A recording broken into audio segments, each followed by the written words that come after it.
Papa Charles, comment on est Shalom, Charles, Shalom. Papa, ça bien dengo kati suki. Mais so kati, yemo mona te que beaucoup kana su makas na pasano. Ngana na kokana batu ebele. Netinen. Le sénateur Joseph Kabila. Ce que ba chef coutumier ba teka bokonzi na bango menaza chef spirituel ya ba coin wana nyonso. Spirituellement, awiti pendant na trône. Trône. Qui chef coutumier ba yiba kangote. Mais qui président soko yibango komi. Kaka lelo un chef coutumier, il est pour parti oyo eza ko nuire mboka. Biloko oyo. Yo kotanga oyeba kotanga ngonyos. Eza ebele, c'est-à-dire bokonzi na yo bozana sukate. Bokonzi eza na sukate. Bokonzi ya Nzambe. Ce chef coutumier ne connaît pas Dieu. Bon Nzambe na Congo e baby yango mboka ezokufa. Thème ya conférence. Bando na aussi ça te. On a sili ça. Thème ya conférence oyebi ko zala nini? Ne. Des présidents ba okufa na Congo. Nani okota te? Papa Charles, nga na promettre que ba combattant bazana mninga te, ba boela. Nga te ngate. Ba Congolais bakoya. Yebele. Yakoleka nombre ba yamba kinde konanga Martin Fayulu. Eh tu suis libana Martin Papa Charles. Okende ropa mpasiye mawa ye namboka. Ba contribuer na pasa mboka. Papa Yero Diato okenda pona nini la vie mpasi. Otanga bato basi ba komba koko point. Tanga bato. Pona nini Congo mpasiye mawa. Pas longo de la pouvoir.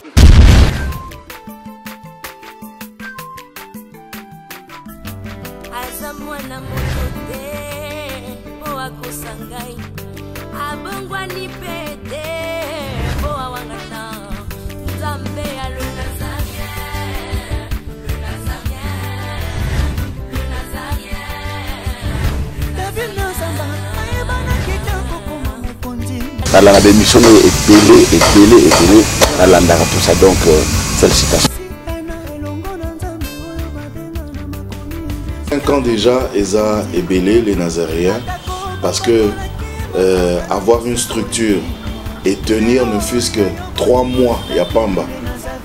Eza li pendant moi en bâté. Moi, ce que je vous demanderais, enfin, ce que je souhaiterais, Eza Karake, Bokine Lissous. Maman Tiffany, chapeau bas. Je sais que c'est dur, mais continue.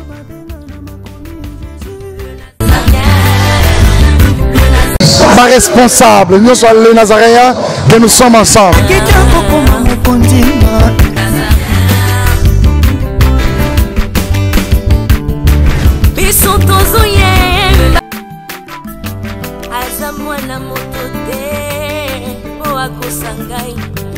Abongwani pete po awangana Nzambe ya le Nazarien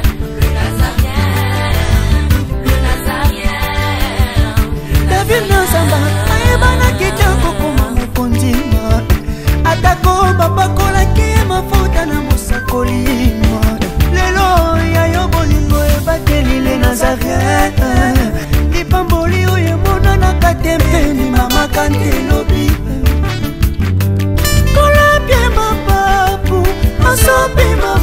Au commencement était la parole était avec Dieu, la parole était Dieu, cette parole s'est fait chair. Bonjour, shalom. Je vous bien-aimés dans le Seigneur, très cher fidèle internaute. On est ensemble, il n'y a pas de souci, car Jésus est le maître de temps et des circonstances. C'est la vôtre, l'humble servante de Dieu, la princesse de l'éternel, la sœur Tiffany Mokwa, la présidente du Parlement céleste députée, quoi, dans cette émission Table Sainte. Une émission qui nous édifie, une émission autour d'une table sainte, comme vous l'écoutez, avec des hommes de Dieu autour de sujets importants, c'est très capital. Aujourd'hui, je reçois pour vous le pasteur Charles Lo. C'est mon invité du jour. Mais avant toute chose, je me retourne à la régie, si on peut me balancer un élément du 24 août. Hein. Donnez-nous un spot du 24 août, un grand concert dans le village Timba avec la sœur Tiffany Mokwa. Donc, tous à la Kuna pour la gloire de Dieu. C'est un concert pour aider les orphelins, un concert humanitaire, aussi pour glorifier Dieu, glorifier le Seigneur. Et puis, Boyebike, sorte officielle, il y a l'album Trône. Trône Abanda Kunabino, Trône Bisikane Soto. Si tu vas voir aussi cet album, tapez sur YouTube, TuneCorn, Amazon, tu tape seulement Tiffany Mokwandenge Bomona Ekomamawana Ezokomamawana Tiffany Mokwa, la princesse de l'Éternel, trône. Donc, beaucoup album na binoeza bien kitoko nangolu ya nzambe. Aussi, nous avons un communiqué très spécial juste après cet élément. Hein? Les Nazaréens News. Les Nazaréens News. Abonnez-vous massivement. Régie avec Alain Kiakala et Yves Bolofa. To go.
La maison House of Pop et les Nazaréens TV présentent la princesse de l'Éternel, la sœur Tiffany Mokwa, en concert live. Shalom peuple de Dieu, c'est la sœur Tiffany Mokwa, la princesse de l'Éternel. Je vous invite déjà, c'est samedi 24 août à Wana Village Temba. Avec comme invité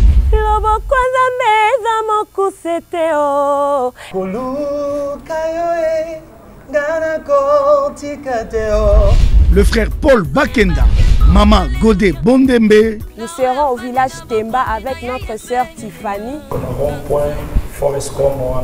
Cette célébration est un concert humanitaire avec l'idée de soutenir les orphelins. Participation $5. Justement pour redonner ce sourire à cet enfant qui pleure quelque part. C'est $5 seulement. Mais vous êtes pas obligé de vous limiter là, vous pouvez emmener plus que ce que vous possédez. Avec comme thème célébration autour du trône.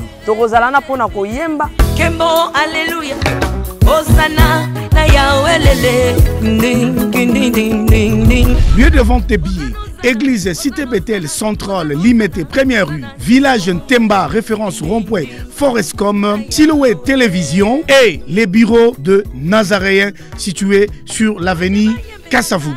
Numéro de contact plus 243 89 68 38 025. Merci, que Dieu vous bénisse. De retour sur ce plateau avec la Certifani Mokwa, je crois de tout cœur que cet élément fait plaisir, hein. Énorme, c'est lui qu'on appelle Papa Guy là-bas, là, depuis l'Afrique du Sud, derrière un grand homme. Il y a aussi une femme de côté, hein. Elle s'appelle Maman Lauriane, mon poteau, Maman Lauriane, mon poteau là-bas, la Maman Lauriane, mon poteau là-bas, là, depuis l'Afrique du Sud et aussi les enfants, hein. Donc, Tantine vous aime beaucoup. Des big salutations. Mon papa, des big salutations. Nabi qui est heureux dans l'émission. Maman Lauriane. Mon pote, là-bas, là, Pembeni. Ndama Pambolabino, aussi Marlène Mbouy, depuis l'Afrique du Sud. Pourquoi pas? Nekab, le manager de tous les temps, de tous les jours. Que Dieu vous bénisse. Maman Betty Kekelea et toute la famille. Papa Deyo.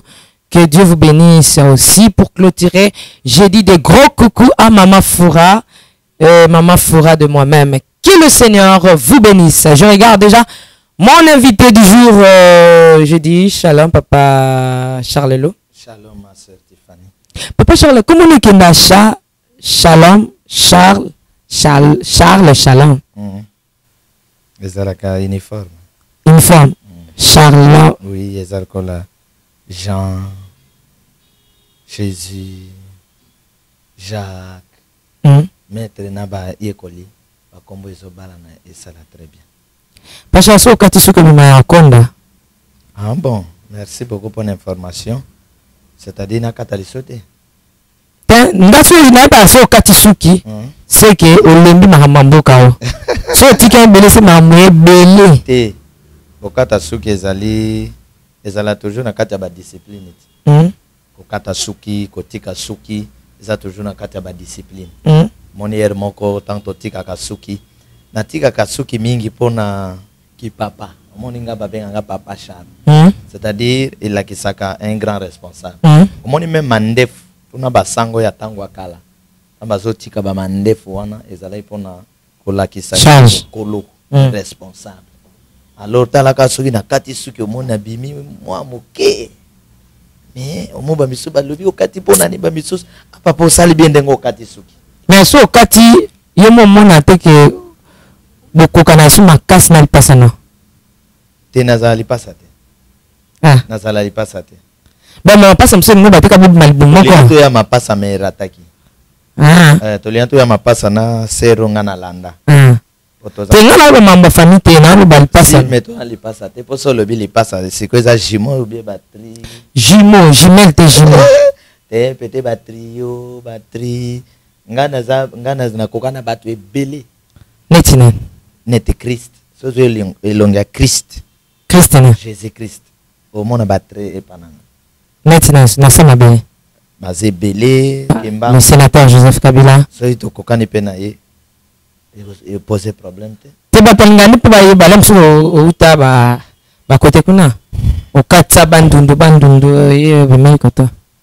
Bon, on ne sait pas spirituellement mais est-ce que vous avez un Congolais sur Papa Charles spirituellement, tu pendant na trône. Trône. Mais tu na trône. Tu na trône. Il y a Esprit Saint grand créateur. Alors, na réunion ya molimo, de ba moni ba passe ya Congo, de batinda inga na kati ya Congo.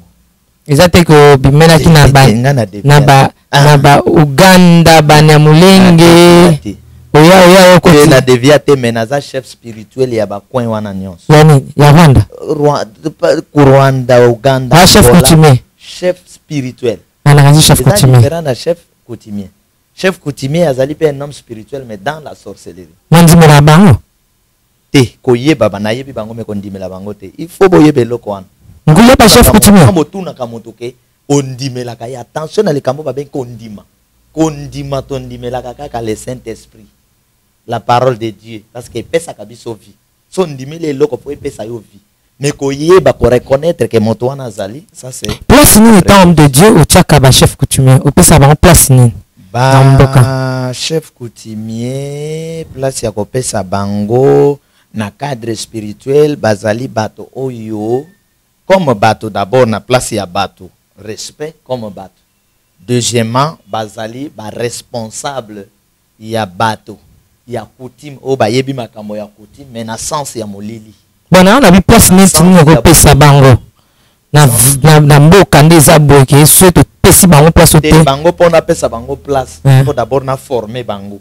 Hein? Je te dis. Hein? Il faut na former bango. Bato baket OK chef coutumier lelo ba perda place na bango na mboka. Bateka bomboka. Bateka bomboka bateka bokoko. Na pana. Baza na place te. Bateka pana. Bateka ngona bata politique. Ah. Je vous dis. Pasteur Charles Lolobi bateki nini? Ba chef coutumier bateka. Obi bateka pa ba politicien. Na bokonzi na bango et pas ya ba politicien. Ba chef coutumier ya lelo, ba kese na ba chef coutumier ya kala. Ba chef coutumier ya lelo nzala dia, nzala mbongo. Bazotala lisusu milimo te o eza na charge na bango. Bazoteka milimo, bazosacrifier milimo, différence na ba chef coutumier ya tango ya kala. La République nini? Na lingi ko yebsa yo peso exemple moko. Papa oya boti papa na biso était chef du village. Vous comprenez? Vous allez pe na chef na groupement yango to benga ba chef coutumier. Et soki bato mabe, ba militaire mabe, ba wuti quelque part, bazoya po ba kota na mboka. Ba ko kanga bato injustement. Les chefs du village au protéger bato mboka na ibo kota te. Mazana mandoki te. Bo kota te. Bo bungi nzela. Ba chef coutumier a lelo te. Tezana na taliso. Voilà. Na yebso ke ba chef coutumier ba teka bo konzi na bango na bato ya politique. Na lolenge politique ezokende. E ou ekenda kana mboka oyo. Développement ezate. Ba chef coutumier oyo sur le plan ya coutume baza ba gardien ya ba âme ya ba famille. Faut bazala na ngambo nini. Mais lelo ba chef coutumier baza na ngambo nini. Chef coutumier derrière ba député. Ba oke lukambongo. Ba chef coutumier.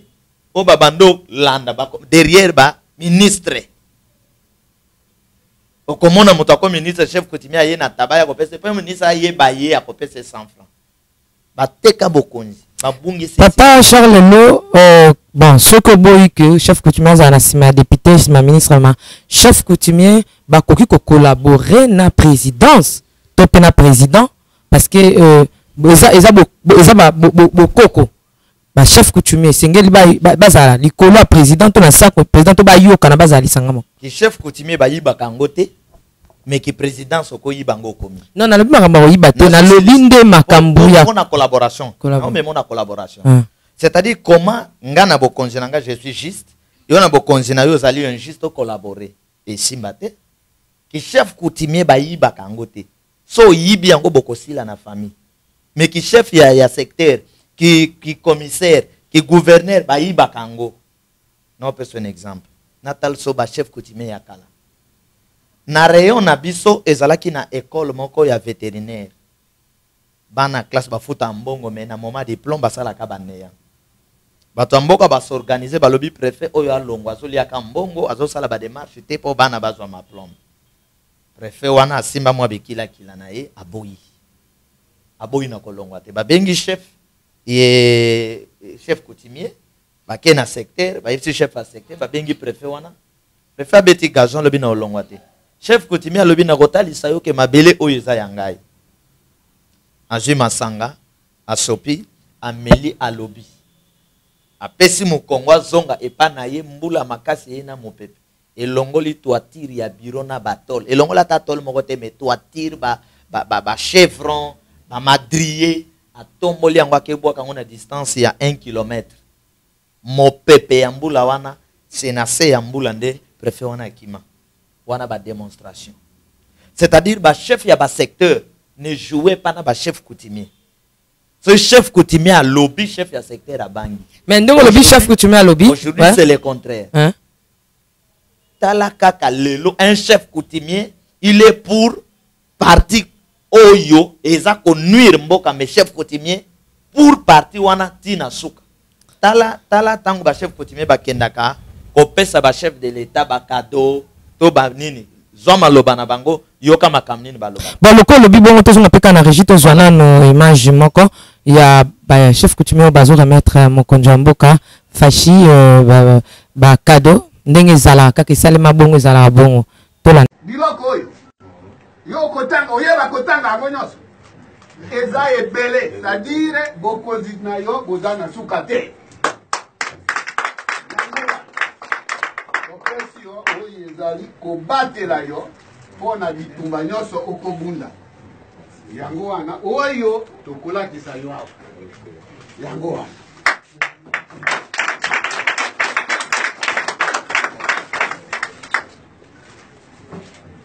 Awa ndembo mosusu ya bokonzi.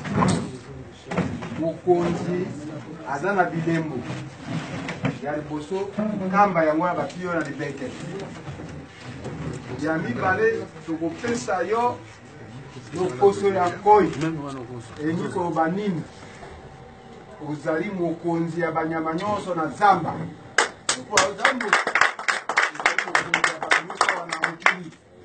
Mokili yango ezali Congo. Lokoso oyo ebangisaka yo te ozala makasi ya kobundela banyama nyonso. Likongo oyo ezali ntango bakoko bazokende bitumba na Congo maza ndenge mibale. Mosusu obwakeli motu mo ennemi soki eza na puissance ekiti na mabele. Mosusu obwakeli ennemi oya mabele te. Soki orate ennemi ekende kopikama na nzete. Nde Congo oyo boye oyo ezali bokasi bayo ebunda na mboka ya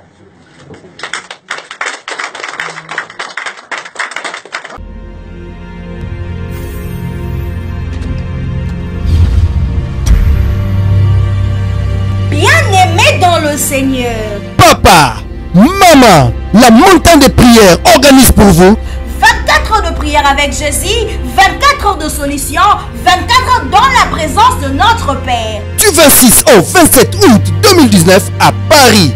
Thème, la puissance du Saint-Esprit. Montagne de prière à Balongi, cette fois-ci, c'est pour toi. Yeah, Putuya Balongi. Ngouya Molimo Santou, avec comme orateur le berger Louvala Kassi de Zissa et le pasteur Thierry. Pour tout contact, nos adresses.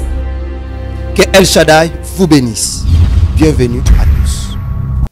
De retour sur ce plateau, Papa Charlelo, nous lobika ba chef coutumier et Sengel Baloba, so ba lobby likambo salma. Je pense que to lundi na yo ba chef coutumier ba agréé zakati ba mindeli ba agréé gouvernement disons république oyo to kominango avec le président Fachi. Na ba kolo mabele ba koko ba chef coutumier lorsque ba chef coutumier ba seke ba koko ndimi ba pasteur bandimi. Papa Chana toute la question. Non, toute la question. C'est pas que ceux qui ba pasteur ba sangana. Na toute la question. Te na toute la question la si c'était. Il est heureusement maloba. Merci. Tomoni yango cours constitutionnel andimi. Cours international bandimi ba mindele ba agréé ba accepter yango ba reconnaître bokonjwana ba pasteur na biso moko ba reconnaître ba pasteur nigérien ya même ya mbo ba ndimi ba pesa na ba révélation que Fachi aza nzambe peye pa ba chef coutumier tour na bango ba ndimi ba ko remettre que bokonja Fachi eza na sukati eza na ndeloti to lanjango na yo naloba oui na ba parole olandi ya chef coutumier wana zoloba ke biloko topesi oyo bokonzi na yo eza na sukate oyo penza chef coutumier oboko s'attendre que na mboka na biso nous avons des chefs coutumiers. Fachi et Dieu. Bokonzi eza na sukate, bokonzi nzambe. Ces chefs coutumiers ne connaissent pas Dieu.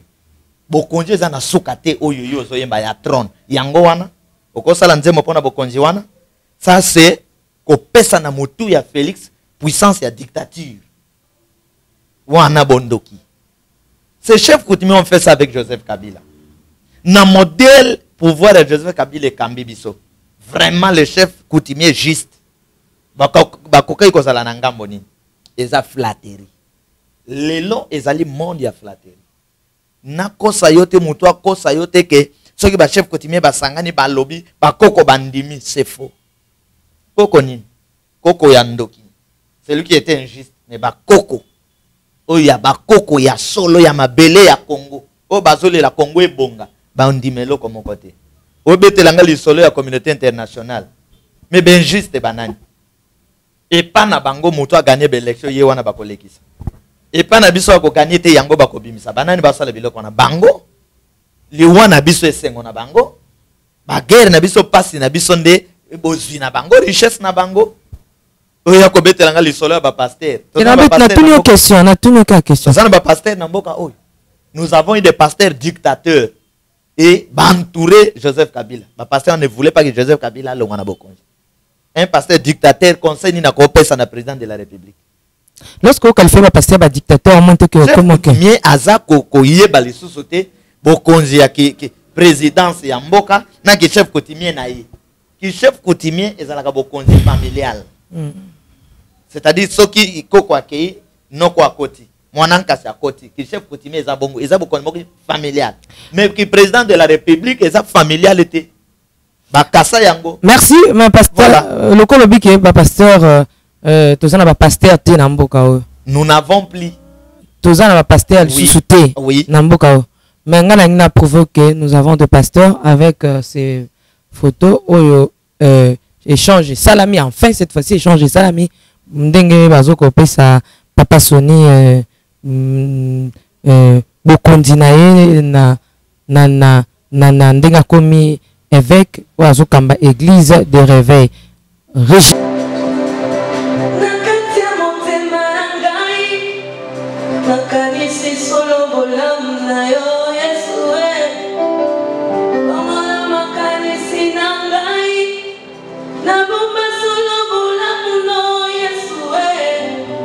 De retour sur ce plateau, pasteur Charles Lelo, Nabanjolandi et Longonanga au monde. Papa Charles Lelo. Papa Charles Lelo, c'est ce que je dis. Olobi pasteur. Donc différence c'est bon. C'est pelé na Papa Charles Lelo. Potala makamba pasteur basali. Na lobby commenté par rapport il y a bengue ba pesani ba na yoki pasi. Ba pasani. Na yoki mawa. Non là-dessus parce que le big toza ba pasteur. Moté mananga et Leli. Nani? Na Leli nini? Réveil. Oye dina bal. Réveil. Oya Simo Kimbang. Réveil. Oya 2000, 2001, 2002, 2003, 2004. Na Leli. Ba pasteur nyonso moni wana balati banzambala. Ba komi ba pap na nzete wana. Nzete wana na yeba ki yango epa ya Monseigneur Edouard Monuno Kasiala tango azoya tozo tanga na be. Monseigneur nani? Edouard Monuno Kasiala. Tango naza kotanga na école primaire Kabeya Mikui. Kabeya Mikui. Kabeya. Na Bandundu. Tango nazo tanga na collège Kizito. Tango Monseigneur azali ko yazo kota na église na nzete wana. Ba pasteur ya réveil bato ba former biso. Ngai pa frère Patrice. Ba papa mokuna ba papa walo. Ba bandek ba boya ki sultani wana. Ba lo ba sultani wana eza magie. Donc magie yango wana esalemi. Église de réveil kotizama. Église est bon. Mais pasteur Charles Lo. Konzi e yaka na nzetete e yaka pe na sultani te. Mais pouvoir balakisa ngo na nzete papa Charles Lo. Pouvoir balakisa ngo pe na nzetete. Mais papa Charles totanga Bible biso ne surtout. Maman Tiffany. Totanga Bible biso ne surtout. Je ne sais pas ce que ozolo bela Christ ou bien ozolo bela Moïse. Au monde teke bazongi na loi. Au monde teke ba boyi grâce ba ke na loi. Il y a un atuni yote. Le Nouveau Testament yé Ancien Testament babo kiango. Yesu aki kwa aboli pété. Zambe sale la katan. Il faut boyeba. Mama Tiffany soki na kezo téléphone ya koni na pesa yo pesa Android o lingangoti. Soki tozui ba micro ya kalawana ba pesa yo pesa nga oyo oko lingangoti. Soki to ke kozwa ba caméra ya kalo yo yebi. Oyo yebi ya babando wana oko lingangote. Dieu aussi travaille avec les gens espace et temps. Nous échouons parce que totikalika na ta ya kala ya mabe. Wana biloko ya loi. Biloko yo batelemelaki bango moko ngaite. Mwana reve bango moko batelemelaki yango. Lelo balati yango basimbi ba bâton. Mais tout est sanctifié par la parole. Pouvoir relekaka na bâton. Maintenant chef coutumier na sorcellerie na bâton. Bango na bâton. Si ko bâton eza ya sorcellerie, ya magie, ya rose croix ou bien bâton, Yesu Christ mutapese bango. Po Yesu Christ azui bâton wana wapi po apesa bango. Po Yesu na bayekoli na ye asopeli bango molimo mo santo. bâton te. Alatisi bango biloko wana te. Siko bazui wapi. Parce que baza ba disciple ya Christ et non ya Moïse. Bazui wapi. Na loi bakez bazongi bakesa lani. So on a tout pasteur Charles le pourquoi même na terrain wana. Na memio esika na pona koyebisa yoke bonzambe na Kongo baby yango mboka ezokufa. Na lolenge wana bakosunga mboka te. Parce que wana eza déjà monde mosusu. Merci na moke tokomo kende na ndenge moko ya mabe. Non. Si pasteur Charles lo. Mabe ndenge ni mama. Tokomo kende na ndenge mabe. Te yo lobi ke ba pasteur bazatenga na prouver bwana ba papa, bwana ba sena nzambe mais o tiki question na nga. Ko traiter spiritualité. Mutu ko zala okoyeba ka azali. Papa Sonia azali, papa Mukuna azali. Papa Charles azali. C'est pasteur Mukuna. Mais awa tozoke na domaine spirituel. Na domaine spirituel, je te dis la vérité. Pasteur Mukuna sala mission na ye. Mission ici. Obana otanga ba komba. Oyo azako sala forcing. Papa Soni, papa Kankenz. Basala mission na bango. O bazako sala wana forcing. Landa met soki Christ aza maître na bango. Batala temps ya mosala ya Christ. Na bayeko la bimisaki. Batala ya bango. Ba oketi wapi.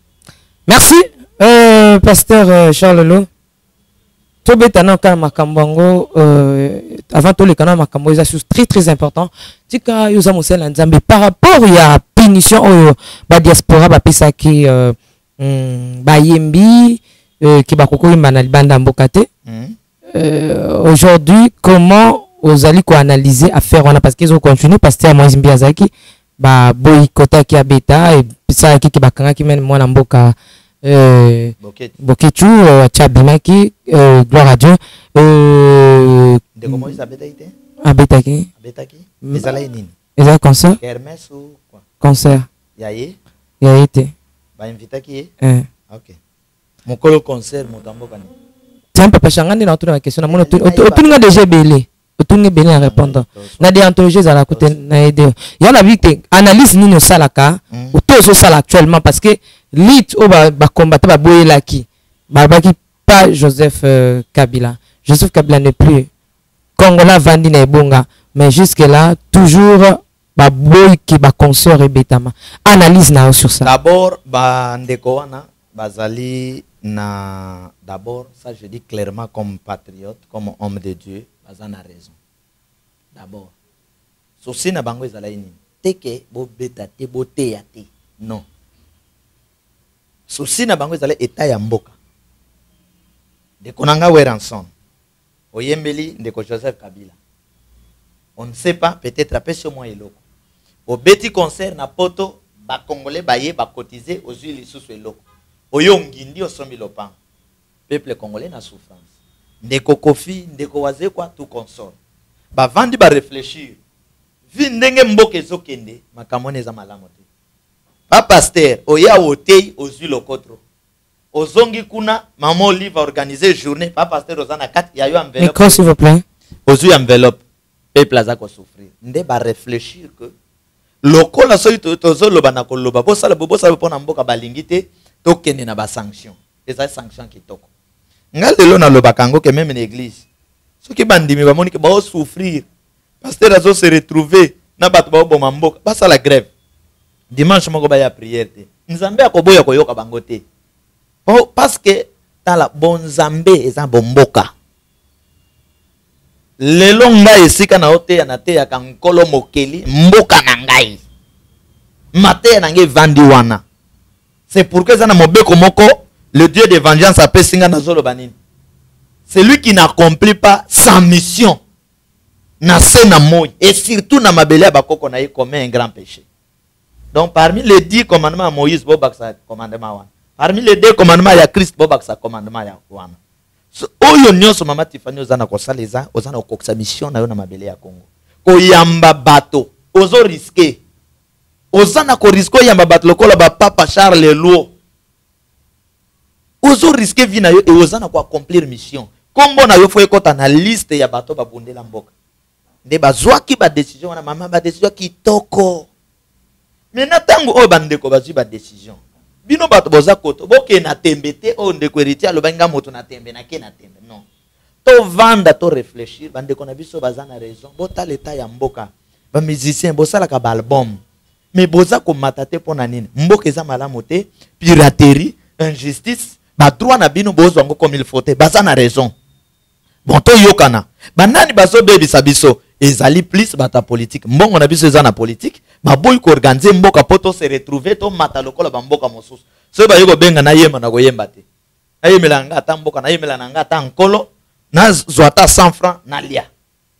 Je pense que ceux qui toquent na lolenge wana bandeko pe moteme ko kit yo za cirque nga so ina organiser concert na France peuple congolais ba boya pasteur Charles no. Pourquoi 2 poids 2 mesures bon toi un exemple so yo ba boya te pourquoi boya pasteur Moïse parce que pasteur Moïse a imbila na mboka te pasteur Moïse a imbila mboka te nga ba boya te ba boya te point na so epsa yo musala na osala ekeseni ba boya te point pour na concert ba to na bat landa na epsa to na bat ba boya te na concert nanga oyoka teke ndenge toza awa mwasi ya bato azate wana na orchestre ya munene ya papa moko ya mokolo na kati ya mboka nani wana nani na yoki yango na radio na Top Congo ezobeta bache publicité ndenge toza awa mwasi ya bato azate oh papa nanga par exemple hein, ça je donne l'exemple par exemple OK Jazz mokolo OK Jazz nani papa obeta ki album ba gouverner ba bando bina bo nani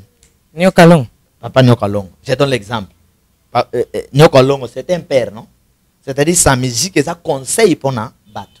La musique n'est pas papa bayak. Soit qu'on est bayandre, soit que la musique n'est André, c'est un responsable à zana ban. Bon, soit ce que maman moko moi si amuto ake musique wana. Ça c'est un exemple. Ne le bite yemuto ayembaki.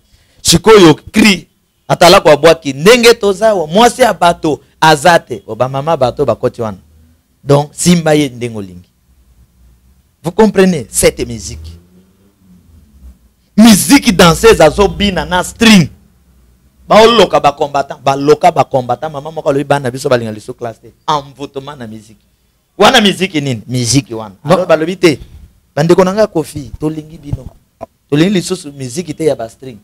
To lingi liso musique te ko beta mbunda, soki pesa sima, beta mbunda na musique wana. Ba boyi. Bon, bato ba boyi eloko kitoko. C'est-à-dire qu'on possède biso na kovanda allez jibe akoloba bon ah nzembo a bien eza lokolo na yemba ki tozala ina mboka toyoki Kinshasa na Sankang toye tokuti Kinshasa Sodom nzembo modèle wana na Congo eleka te ekoleka wana ta concert na église boko beta mais oyo papa chante zela OK na wenge oh atela kumoko eso ya Weranson oh yango lubani soki mama soki fuenge wo soki ni nzembo wana ezopesa sengo te nde bande ko balobite bo calmer entraînement bo meme biso na mobulu te to luka solution mboko deke mboko ebonga wera ba opesa solution mbongo na bato leta to bondela ka bango tala merci ba ke kutana Joseph Kabila apesa bango mbongo baya boy ba owelela bango na bango oyo kinkestera bimisa ba vérité nyos ba komo welela mbo ba biso ba bino botika la boye banate biso ndeto mata pona nini pasi alors bande ko ba lobby to bundela pasu esila matifani non vie ko zala bien papa Charles nga na promettre ki ba combattant bazana mninga te ba boyela nga te tos tuna nga ite yana bina tuna o tuna nani non tuna public o tuna bangote nga te bon tala zana epselo moko na tuni public zela ozo banga point zela tozo banga pourquoi cela ngana tuna ozo ka na tuna ozo ka obungisa na question c'est le mot très important nous avons des combattants résistants naître ba obundela mboka mais toi na ba combattant ya Félix toi na ba combattant ya Bemba toi na ba combattant au moins que passer Charles Lobangi non landa na yebisa yo donc ce balbaki obeta tese que ya Félix c'est le que ça très important yana comme Félix combattant oyo azali injuste tribaliste qui n'aime pas la vie des gens l'intérêt général ya kolingangate mais des combattants résistants oba bundela individu teme ba bundela mboka tous derrière moi pe conseiller obeta bon ngana antima tebeta parce que combattant moko ndo za pour ton information papa Charles producteur moko a se préparer à benganga ya na lobité conférence ya on a lobby akende ce ko salma te ya on a lobité déjà ka thème ya conférence et bengisa ba congolais tout ba côté na ka oyebi thème ya conférence ya na lobité pour ton information est-ce que na ko le papa Charles nasile sa thème ya conférence bandi on aussi ça te on nasile sa thème ya conférence oyebi ko zala nini ne des présidents bakufa na Congo. Nani akokota te. Des présidents bakufa. Nani akokota te. Toi pour la Congo toi la président ils ont nos propriétés, un nom commun. Des présidents bakufa quand même sous président il y a école mon président il groupe de l'association mon Dala bazo lukana moko akufa. Déjà na peso message prophétique. Ba président mibale bazana ko lukana. Moko akufa, moko atikala. Bazana guerre na zo yepsa yo. C'est qu'on appelle si thème wana na ba combattant Félix bakoya ya Moïse bakoya. Papa Charles ngala to kende to za no défi. To boka défi. Luka producteur mo. Oui pour ton information. Oui. Combattant mutabandundu azala ananti. O atelemsa mutu. Oui. Azala te. TTT. Ngana okendete les combattants congolais résistants ne sont pour place au kimi la pomba to ba sa ba kombe sa bangala. Eza ba mango. Na kete. Eza bato ba bimisa mutu. Mais bangala baza pour nga. Na yipso combien de bangala baza pour nga? Tanga. Tous les vrais bangala congolais sont avec moi. Les vrais. Ah pas changa non timana. Mais je te dis la vérité. Les vrais balouba dans le Seigneur qui aiment les Congo, qui ne sont pas tribalistes et injustes sont avec moi. T'es pas aux anga bato ba voter yo. Bon na lobby hein. Aucun de vote zoaka producteur moi organiser conférence. Hein? To kitana yo ozala témoin otala soki ko salima to ko salima. Bon, biso to tourni vrai ou faux? Papa Charles soka kiti na France. To chapo poso ke na ba Londres wana ba ko yebate. Pour France nde kata makambo. Zana epselo komoko. Ocha France, ocha Londres, ocha États-Unis. Ba Congolais bakoya. Yebele. Yakoleka nombre bayamba kinde konanga Martin Fayulu. Eh tu suis libana Martin Papa Charles. O tu suis Papa Martin libaya. Tala bino bo bino ma Tiffany ba Congolais ba miyebite. Ngana miyebi. Ba Congolais ba miyebite. Tala na epselo komoko. Bande komoko ya IDPS balaninga na émission. Bango nyoso te bande kwa IDPS o bazalaka ndenge bazalaka. Batini nga maloba na Flavien, batini maloba na journaliste. Yepsa pasteur wana biso to ko boma ye yawo. Ah, wepsa prophète ya mboka onkola tini pona mboka boma ye. Wana tamba saba mobulu na bango ba ke parler du peuple o ba beti député. Na kotika na cheba jeune na sen na lobi nkolo. Telemisaka armée moko. Mama ba militant ya FCC ba telema ba pomba. Ba telema. Ah, mata Facebook ko ekata. Yana bit na banjo tuna. Po bana bana tuna te pozo kata katang. Mais non yepso. Vrai ou faux? Papa Charles soit quitté na France wana conférence. To musique, to chaka musique. Non, t'agnon sur l'œuvre des prophètes. Œuvre des prophètes. Ngamo na opona te Papa Charles. Pasteur, baboya ba musicien. C'est-à-dire je suis serviteur de Dieu. Chaka œuvre de Dieu. Conférence, campagne, musique na kat. Nyons. Vrai ou faux? Papa Charles. Sokaye na France. Kobeta concert. Bogolingati. Vrai ou faux? Vrai ou faux? Papa Charles Sokaye na France kobeta concert bolingana binoté. Vrai bolingate. Vrai ou faux? Bokomela biswana. Te papa pourquoi ils ont baki ça? Matifani. O pesa nga posa ko loba. Yoka po animba ko linga. Yoka bokesenya banzembo. Okende ropa mpasiye mawa ozonga na Afrika mpasiye mawa na Amerika mpasiye mawa na Asia mpasiye mawa wapi makasi ya banganga na ba chef coutumier Congo mpasiye mawa Congo mpasiye mawa ona nini la vie mpasiye mawa tata mokonzi ona nini Congo mpasiye mawa Kengo wa dondo pona nini Congo toto na bangote kenga donda batazana ate nzembo model wana kenga donda sana ate ari yango na nzembo ni kibo tuna kenga donda pasa Congo ke ezepa kenga donda ce sont des gens qui ont contribué na mboka ba contribuer na pasa mboka papa yero jato okenda pona nini la vie otanga ka bato basi bakomba koko point tanga bato pona nini Congo mpasiye mawa pas longo de la pouvoir Félix Tshilombo Félix Tshilombo Général nini lisusu. Ibozo tunanga. Tango amisi tango fore. Pona nini la vie mpasiye mawai. Pose yebi ke bapekisa bango babeta ba climatiseur babeta ba masasi yango komi lelo ko loba baba. Kotanga tanga bana loenge. Merci. Mais on a lobi tozo tanga bana. Siko zelanze mwa mibale. Yokanze mwa mibale. Mokolo ezali ekozala na Kinshasa lumbe lumbe. Mokolo ezali ekozala na Kasai lumbe lumbe. Yo Lombe mama mwete sikoto bwakili pona nini oyoka kate nzema modelo wana wana oyo bakeli yoka kate za ki president Kabila asakei wana bakeli mtayoka kate so ya studio na oyoka kate bokecha boyo ko yoka ngo yana tunite bokechi to sali na pesa sali otombo aboya wana zo flatter sko ba combattre ba commenter la seke ngala lobi boye na biboye il y a un homme de Dieu très fort, très puissant. On a préparé Nzela ya makasi pour nakobika Congo eza papa. Bon, la question na na tuni ya so mta mona penda ke au salaki. Ndenge to salibo. Les gens vont s'organiser pour inviter papa Charles. Témoin yo, mais ko piquer Christ tant comme on a ebele abat. Bo changer peut-être eza bakis a dominer ba pour mosala na bino yango wana.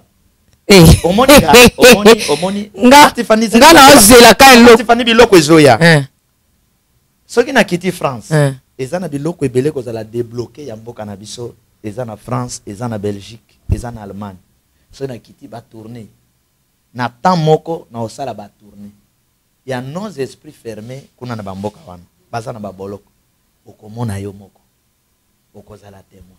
Bon sponsor soka monani Papa Charles azawa na muto abiki a sponsor nango bisoto mwa Papa Charles penda inde pongali nga prevala pinga moko pembeni wana mwete lumbe pembeni Papa Charles soki ba bandi mabanga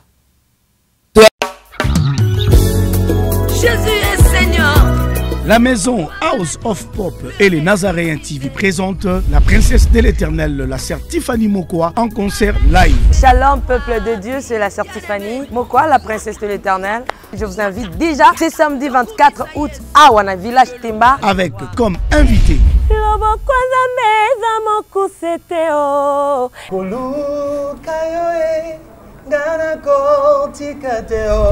le frère Paul Bakenda, Maman Godé Bondembe. Nous serons au village Temba avec notre sœur Tiffany. Cette célébration est un concert humanitaire avec l'idée de soutenir les orphelins. Participation $5. Justement pour redonner ce sourire à cet enfant qui pleure quelque part, c'est $5 seulement. Mais vous êtes pas obligé de vous limiter là, vous pouvez emmener plus que ce que vous possédez. Avec comme thème célébration autour du trône. Kembo, alléluia.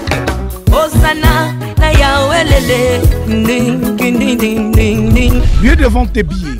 Église Cité Bethel Centrale, Limité, Première rue, Village Temba, référence rond-point, Forescom, Silhouette Télévision et les bureaux de Nazaréens situés sur l'avenue Kassavoum.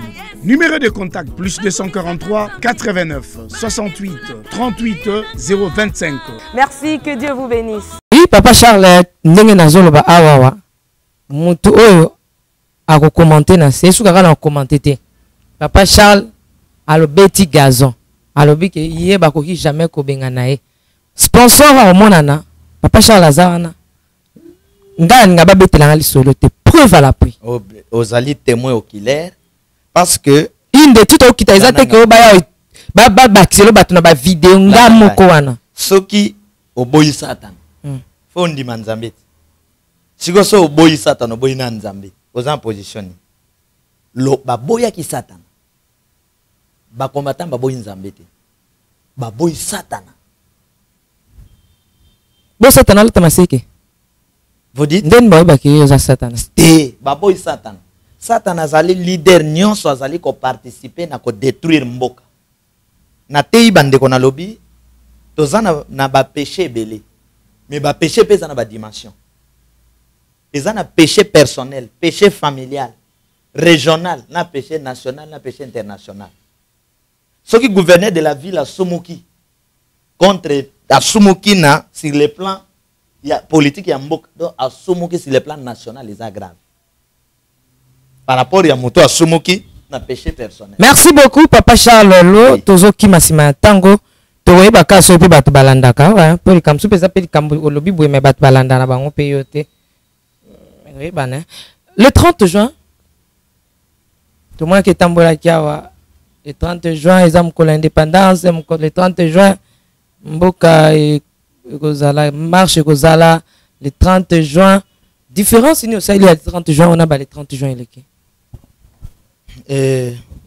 Depuis 1960, il y a Bandeko Kassabou. Peut-être peu Andeko Mobutu, mais le reste, il y a peut-être aussi Andeko qui Mosé. Le reste, il y a le 30 juin. Il y a le 30 juin, Oyo, et c'est plus Mbokate. Le 30 juin, mon côté, Nathan Oya Bissou, c'est plus Mboka. Exact. De l'eau qu'on a quoi, il fallait marcher salement. Na expliqué qui na maté yamoko d'abord na expliqué qui qu'est-ce que soulèvement populaire. Tina nango importance nango na kati mboka. Soulèvement populaire ezate ne bato ba kansaka etali Martin Fayulu. Soulèvement populaire ezali na bato bakangami baza ko souffrir ne bato wana bango nyonso batelemaka poussé par l'esprit supérieur pour ba libérer mboka na bango. Le kambo soulèvement populaire etali te kaka bato opposition. Etali congolais nyons, le kambo soulèvement populaire. Alors bato bazu yango batiango na angle que soulèvement populaire etali Fayulu. Non. Deuxièmement, na lobango na kati je crois aussi à émission na yo que na kati ya Lamuka il y avait beaucoup de traîtres. Maintenant, il y avait beaucoup de traîtres.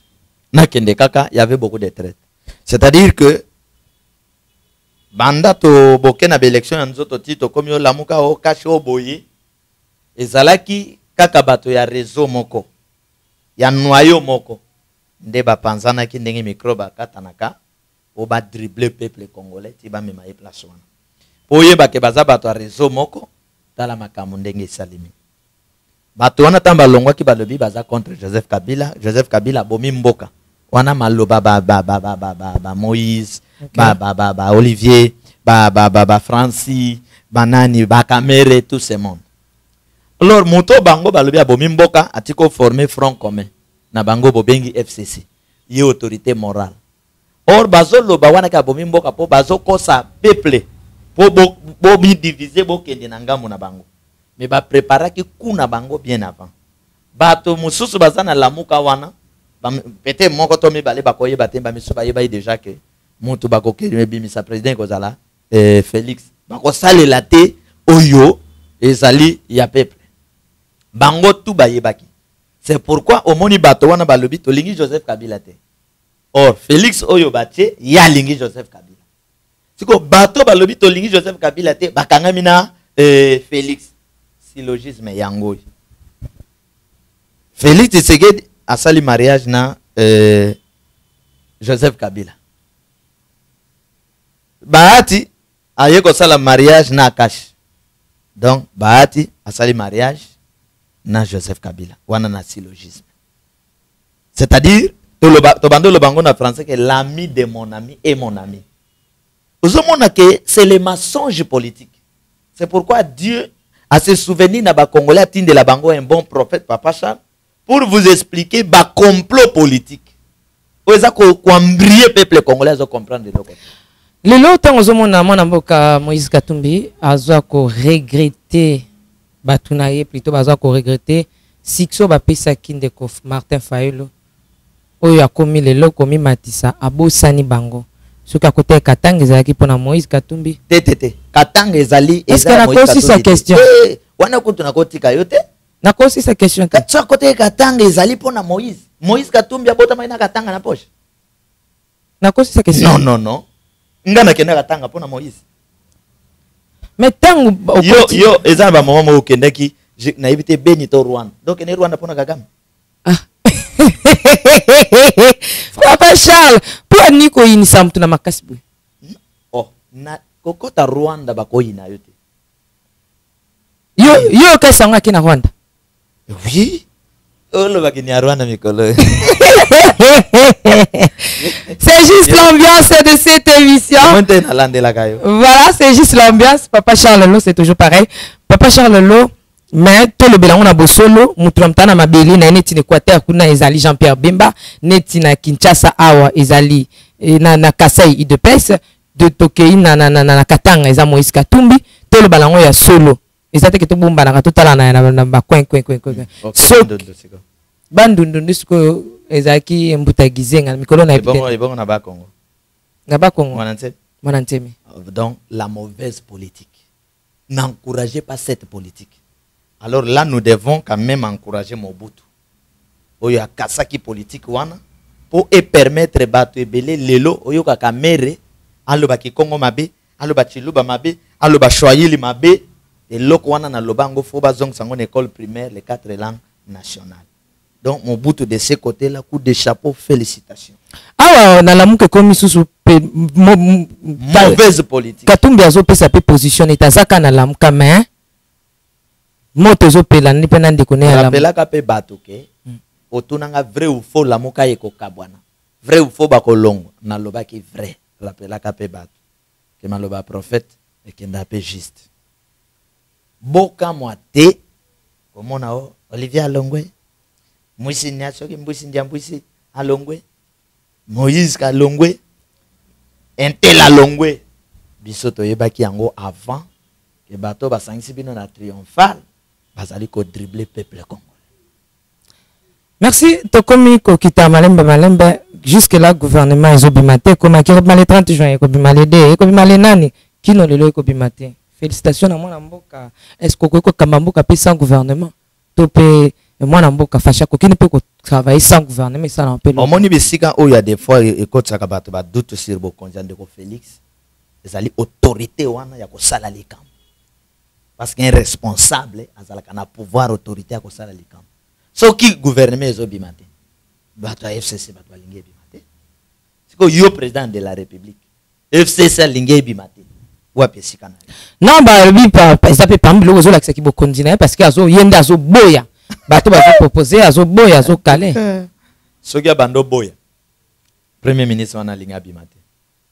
So abando boya. Ngobila linga bimate. Gentil. So ki ali abando boya. Balinga ki te ko zo ba sénateur oyo bazui na parlement wana. So ki abando boya. Aboya. Nani oyo ozali komona ki abongi na bonga ya président ya Sénat. Ndeko baata azali wana mais baboyeli déjà na groupement na ye. Nani ozomona penza abongi na bonga wana ya. Kuna nanu ata moto te. Kuna na ata moto te. Mutata mokote. Kuna na ata moto te. Na répéter eloko na lobi na bémission. Tango bokomona gouvernement ebimi. Tango bokomona bache nini ndenge Bible lo tango bokomona mobulu esalimi kote obo yokima na toiture oyoka. Na lobi tango bomona gouvernement ebimi. Tango komona ba nommer bato na Sénat. Tango komona parlement basi bacha makamnyonso nete vandi ko babanda mosala ya biso ndeko Félix asala keba. Wana toli ya papa mokolo o monoko eza solo metoli eza kitoko. Nous sommes arrivés à la fin de cette émission, vrai ou faux. Papa Charles Lo, Lilo Basuka, tous on a régi, tous vrai ou faux. Soki ba Congolais na ba Africain ba lingi kobika. Ba abandonner ba faux leader. Peuple basala lisanga moko pour combattre les mauvais comportements ba faux leader. Ba faux leader bazali ko utiliser population pour bazwa ba poste ba tonga bandako peuple azotikala na passe. Soki ba abandonner bango, ba organiser meeting on a pas to monika ndeko Kamere, to monika ndeko Félix, to monika FCC ka bango. Peut-être na ba deuxième bureau na bango. Ba lo baté peuple za natina. Mais si nous encourageons bato bazo se retrouver biso to se retrouver te alors ba ko ba konyoko la biso. Peuple azo position pour la délivrance. Numéro please. Papa Charles Loazali na 00243 89 83 77 536 89 83 77 536. Encore une fois de plus, bonsoir Papa Charles. Bonsoir ma soeur Tiffany. Yo mugondo ngomone monsieur kitoko. Ma Tiffany, il faut yebaka ke na répéta kango pe koloba oyambi politicien te to comédien. Oyambi un homme de Dieu. Tout ce qui est de Dieu. Hein? Na moto asangisi nzambe na biloko mosusu te ezalaka kitoko. Merci. Papa Charles, tant que comme en vrai au fond. Et ça condamne. Et ça la kanga bien. Sauf que il comme on a senga yo au accord da kanga ngote. Wana ndena mona moi injustice. Merci Papa Charles. Tozoko bakana vrai au fond na biso. Vrai, faux. wana oza ko s'abonner na Les Nazaréens News. Hein, nous on tala pour aussi s'abonner directement Les Nazaréens News. Wana ndeza ya bino. Papa Charles Lo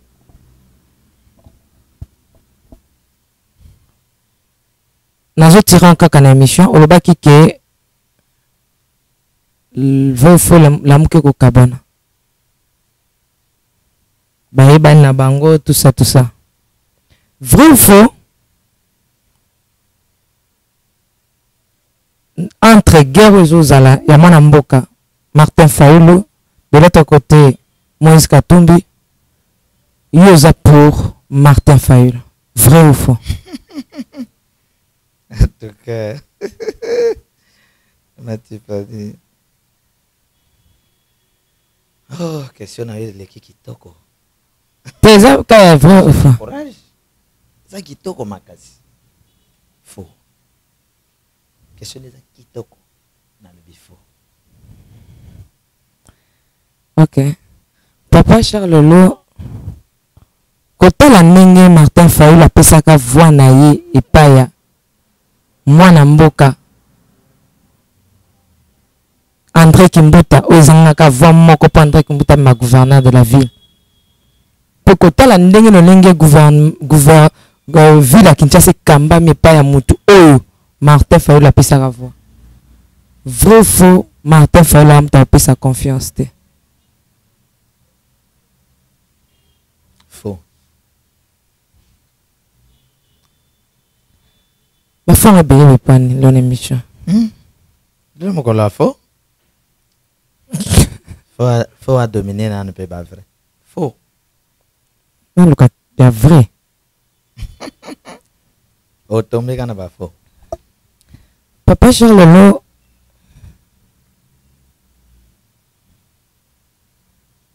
on lobby tant au gouvernement Kobima tant makamno se revendre. Mwana mboka fachi Akeba. Vrai faux Akeba po ba bomai. En tout cas, les losa au top. Merci. Dans le lobby bien. Tu es tombé. Parce que le prophète a contredit, mais le bané a se contredire. Vrai. Enfin, Naza moi maele. Oui. Ok. Vrai ou faux? Nananjo kolobobi que peuple congolais a longwa sima ba leader à ma B.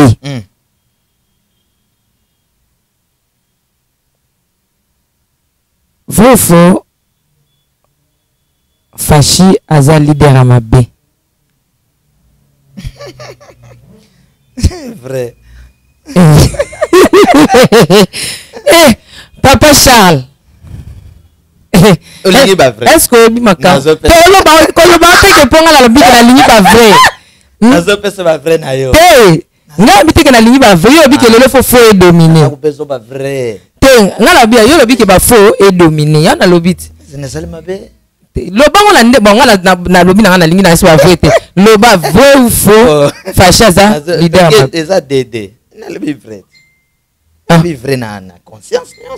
ah oui. Na yebi ke yo lingi makambo te. En tout cas, loko amosa na Nzambe ndenge bakoza prophète. Na émission auto lokola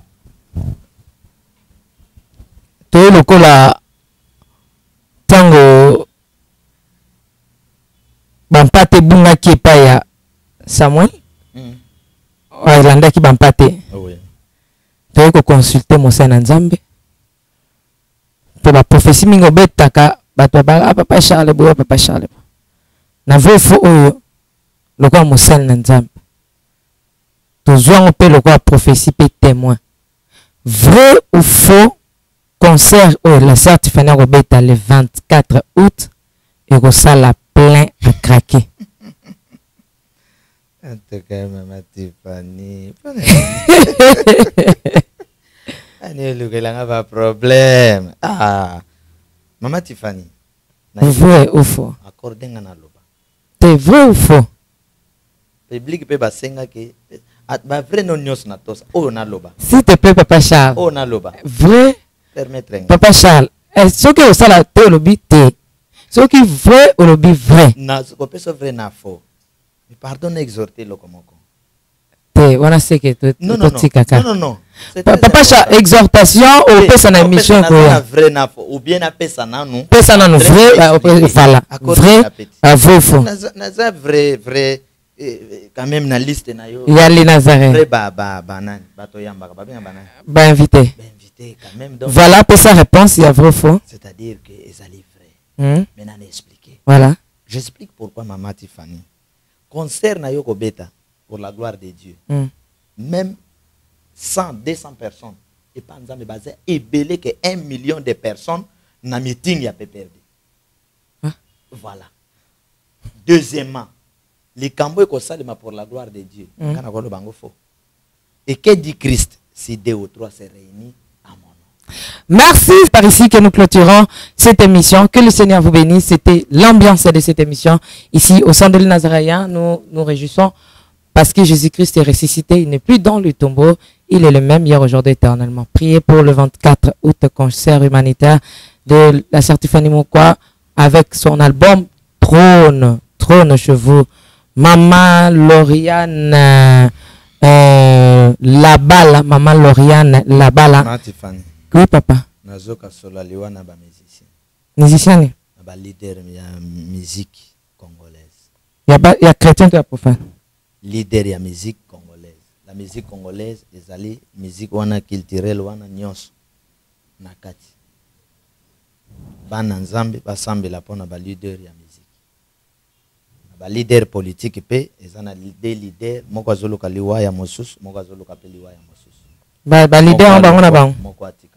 Ba leader ya politique. Ba luka na baliwa. Ba linga ba leader na bango, ba cha bango na prière, premier kolezo ya tolela te. Maman Tiffany na yepsi bo kiltisto ba kota réunion contre Papa Charles, ba sala moi ke ba revoir ba réunion na bango parce que ba ko bunda na moto. Merci. Merci beaucoup Marlène Bouy, merci beaucoup Papa Guy Labala na Maman Lauriane mon poyo la bala au bozota la na émission. Merci à Maman Fora, merci à Maman Betty, Papa Wani et Maman Betty en Belgique. Merci à tout le monde, à ma sœur Mireille da Silva. Merci à Maman de moi, Maman chérie, Marie-Claire Karawa, Batono Subolingi Bozwa, CD, DVD à Trône, Bobenga, et na numéro de Filarawana. Merci beaucoup à ma sœur Nathalie Moussibou. Nathalie Moussibou, donc depuis la Belgique. Merci à Ethan. Merci à tout le monde. Ciao. Bien-aimés dans le Seigneur, le son des cloches vient de sonner pour éclairer le monde à l'intérêt des saluts des âmes. Hey, hey, hey. Les Nazaréens Productions vous présentent la princesse de l'éternel Tiffany Mokwa dans l'album Trône en featuring avec le pasteur Henri Papa Mouladia et le frère Billy Bilombage avec des chansons comme Kembo Alléluia Osana na Yahweh lele Oezo matanga na motema ezebele Yango na yebisi yo d'âge en âge et les 4 êtres vivants disaient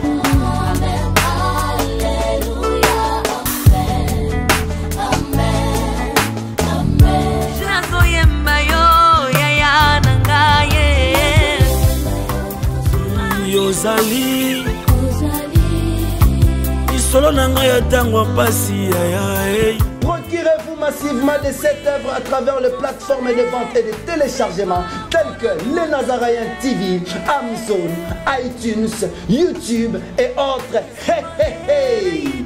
Les DVD, les CD sont déjà disponibles. L'album Trône toujours en marche.